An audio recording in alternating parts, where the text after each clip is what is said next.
You don't have to tell me your names. In fact, I prefer that you be completely anonymous.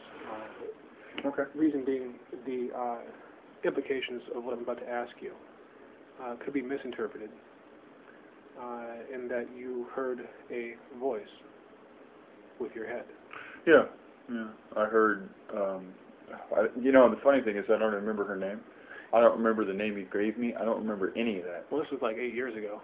Yeah, I know. It's quite a while. Yeah, but I do remember standing in the kitchen right over there, and you looked at me and forced a thought into my head. Forced a thought into your head. Well, you pushed a thought into my head, forced whatever. Right. So you remember me asking you if you wanted to know her middle name. Yeah. Okay. Yeah. And it was the girl that I brought over with me. Yeah, I remember. And you said, do you want to know her name?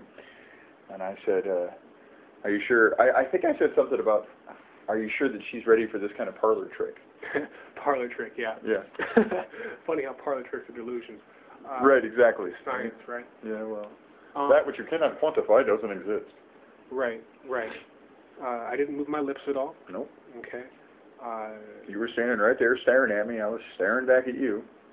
And her expression after having heard her middle name out of your lips was... Oh, yeah, she was completely blown away. Priceless. It was wonderful. She was dumbstruck. She was impressed. Parlor tricks. Well, you see, you and I call those parlor tricks. Right. The guy down in Memphis, Tennessee, who works for the Navy, the letter he wrote, he's very cautious about talking about this, and he words it a funny way, because the thing is... Well, it's an ability. It's a power, and power can be abused. Right. The ability to inject a thought into somebody else's head is something that could scare people. Now, most people, when they hear about it, they think, well, maybe you could make somebody do something against their will. No, it doesn't work that way. There isn't... A radio transmitter doesn't control the radio. Right, exactly. Right, and most people don't understand that. Fear comes into play with a lot of these things. Well, sure. Now, the ability to use my mind or my spirit or whatever a person wants to quantify that part of my psychic anatomy is the same portion of my anatomy that allowed me to predict various events at age 18. Does that make sense? Oh, yeah. Okay. Yeah. What sorts of things do you remember from my 18th birthday, where we brought the video camera out, from that time of my life that I was predicting?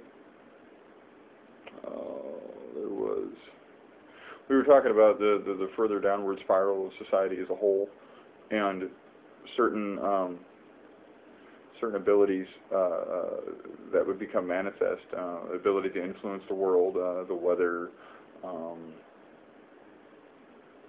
shape things around us, that kind of thing. At that point in time, the idea of putting microchips in people was a conspiracy theory. Right, and they actually started doing it a few years ago. Oddly enough, one of the first test subjects that was really in favor of it and really supported it, his body rejected the chip. I thought that was hysterical. Right. I thought that was really funny. Yeah, that was one of my big things that I was pushing. Yeah, we all remember that. You're talking about microchipping everybody and how the government was going to be able to put the mark of the beast on everybody. Yeah, the mark of the beast is thrown around. It could turn into that. Chances are that it will. And I would imagine that's all my psychiatrist will have the patience to endure. Oh, okay. My dealings with these guys so far, they've been very short-tempered with me. Right. Because everything I talk about is delusional. Of course it is. But this man claims to have heard a thought inside of his head projected from me with previous knowledge that I was going to do it. Yep. I did not invade him. He was a willing subject. It was verified that her middle name was spoken by him without any indication to me. He had never heard her middle name before, and in fact, I had only recently met the person. I've only met her like twice. Right. So that's about as scientific as I can get. I don't have a PhD, but Yeah. there you go.